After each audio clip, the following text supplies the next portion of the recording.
ससुर हो दिनेश बैरागी जैसा, जो अपनी बहू के लिए एक अच्छा वर ढूंढते हैं और अपने ही हाथों से बेटे की तरह बहू का कन्यादान करते हुए उसकी विदाई करते हैं। दरअसल मध्य प्रदेश के भोपाल के रहने वाले दिनेश बैरागी 2018 में अपने बेटे कपिल और प्रियंका की शादी करते हैं।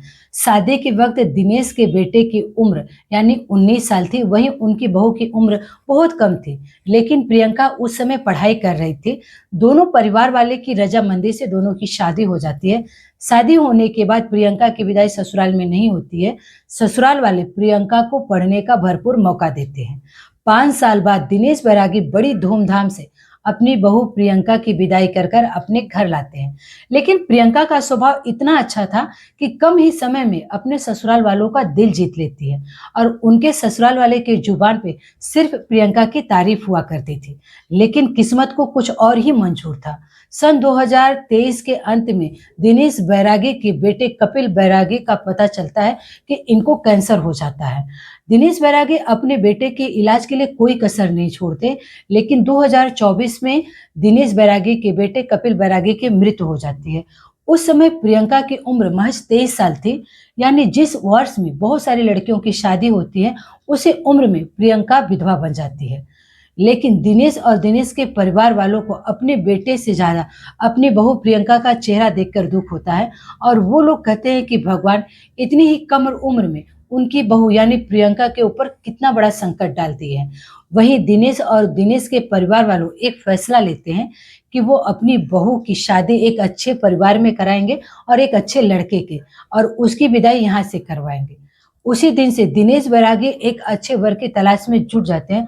पूरे 2 साल लगे प्रियंका के लिए लड़का ढूंढने में। किसी ने दिनेश बैरागी को गोविंद बैरागी के बारे में बताते हैं कि प्रियंका के लिए ये बहुत अच्छा लड़का है। लेकिन दिनेश जी गोविंद बैरागी और गोविंद बैरागी के परिवार वालों के बारे में गुपचुप तरीके से पता करते हैं। जब दिनेश जी को पूरी तरह से भरोसा हो जाता है गोविंद और उसके परिवार वाले बहुत सज्जन हैं, और उसके बाद दिनेश जी गोविंद और गोविंद के परिवार में जाकर अपनी बहू का हाथ मांगते हैं। दोनों परिवार वालों का मन मिलता है। फिर 6 जुलाई 2026 को प्रियंका और गोविंद की शादी बड़ी धूमधाम से दिनेश बैरागी अपने घर से करते हैं और अपनी बहू का कन्यादान करके अपने घर से विदाई करते हैं। और वो ये भी कहते हैं कि मेरी जिम्मेदारी सिर्फ प्रियंका की विदाई तक नहीं, बल्कि मैं प्रियंका को अपनी बेटी की तरह अपने घर में रखा था और उसे अपनी बेटी की तरह समझता हूँ।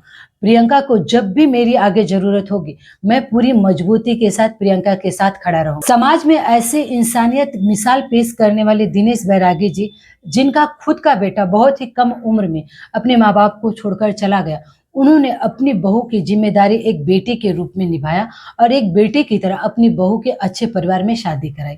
जहां आज के समय में अगर ऐसा कुछ हो जाता है, लोग बहू से मुंह मोड़ लेते हैं और उसको मायके भेज जाते हैं। वही दिनेश ने जो ऐसा किया उसके लिए दिल से सैल्यूट है। बाकी दिनेश जी के बारे में आप सबकी क्या राय है, कमेंट बॉक्स में अपनी राय जरूर रखना। जय हिंद, जय भारत।